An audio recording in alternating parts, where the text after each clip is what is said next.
The Bible isn't just a book of random stories. It's 66 different books that come together to tell one story. An incredible one. About God's love for us. And now for an amazing story. Inspired by the book of 1 Corinthians, chapter 13, verses 4 to 8. The Bible is filled with words of wisdom that encourage us to love God, love others, love life. Sometimes Jesus used stories to help people understand how God's truth played out in their lives, and that's what stories can do for you. In the book of 1 Corinthians, Paul reminds us, love is patient, love is kind, does not want what belongs to others, does not brag, it is not proud, it does not dishonor other people. It does not look out for its own interests. It does not easily become angry. It does not keep track of other people's wrongs. Love is not happy with evil, but it is full of joy when the truth is spoken. It always protects, it always trusts, it always hopes, it never gives up. Love never fails. Let's see how this truth might play out in someone's life today. When Lucy took a summer job at the local library, she imagined what it would be like. Little kids would sit quietly enthralled by the books she would read. If you give a mouse a cookie, he's going to ask for a glass of milk. She would use all her expertise to help people locate books with the online catalog. See, the Dewey Decimal System organizes information into 10 broad areas. She would grow an educational vegetable garden in the courtyard, and the whole community would help. We'll sign you up to water and weeding on Thursday at 9:30 a.m. But within minutes of starting her job on Monday morning, Lucy's perfect plans went awry. Mr. Rush, the gangly librarian, waved her over. Lucy, pick a book for story time and get started. Sure. Lucy immediately picked out her childhood favorite and headed toward the door. But when she opened it, Shh, quiet please. Sit down, okay? Hey!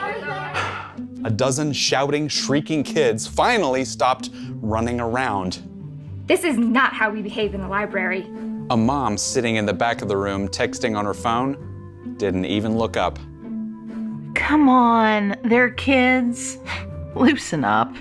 Everyone sit, okay? Lucy finally corralled the kids into something resembling a half circle and began to read.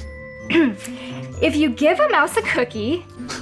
The texting mom pinned Lucy with an icy glare. A cookie? Are you kidding me? What? You are teaching my children that sugary processed foods are a positive thing. It's just a book. I don't see you raising any kids right now, Missy. Missy? I've taken 2 college-level child development classes. Lucy was relieved when she was assigned to help with the library catalog after story time. The main reading room was completely quiet. Can you help me, young lady? I need to find something.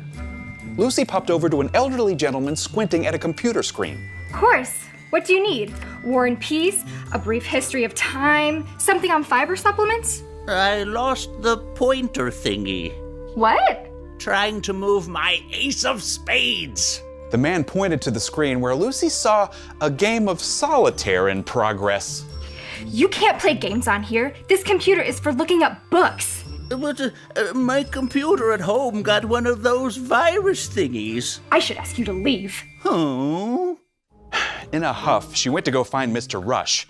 As she passed by the movie shelves, she noticed 2 middle school guys in bicycle helmets rifling through the DVDs, munching power bars. You can't eat in here. The guys guiltily stashed their food. Sweat ran down their faces.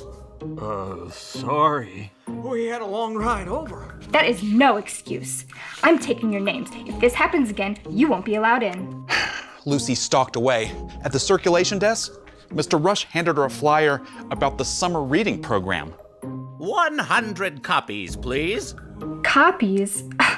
Lame.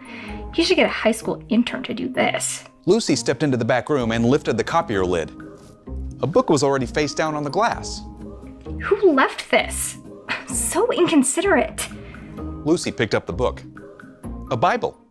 Who needs to copy the Bible when you can just get it on your phone? As Lucy tried to smooth a bent corner, though, she couldn't help but notice the open passage.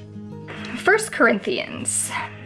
Love is patient, love is kind, it is not proud, it doesn't easily become angry, it does not keep track of other people's wrongs. Love never gives up. Love never fails. Lucy stared at the page. She had heard those verses at weddings before, but only now she was just beginning to realize what they meant. Ugh, I really missed it. Taking a deep breath, Lucy filled 2 cups with cold water and retraced her steps back to the DVD section. The middle schoolers had just started to duck away, but... Wait, I've got some water for you. And could I help you find a movie? After Lucy set up the guys with the DVD of Napoleon Dynamite, she found the elderly gentleman from before dozing in an armchair. Sir. What? I'm leaving. No, wait. The computers are free right now. As long as no one's waiting, you can play. I'll reconnect the mouse for you. Once the elderly gentleman was happily set up with a new game, Lucy tracked down the texting mom and her kids, who were still running around the book stacks, still shrieking. I'm Lucy. I want to start an organic garden in the courtyard, and I bet you're the perfect person to advise me. Want to bring the kids outside so we could take a look? Oh, well, I guess, sure. As Lucy steered all those rambunctious kids into the courtyard, she could finally feel some of the tension leaving her body. It wasn't her job to make sure everyone followed every rule perfectly, but it was her job to show love to each and every person who entered the library, no matter how frustrating they might be.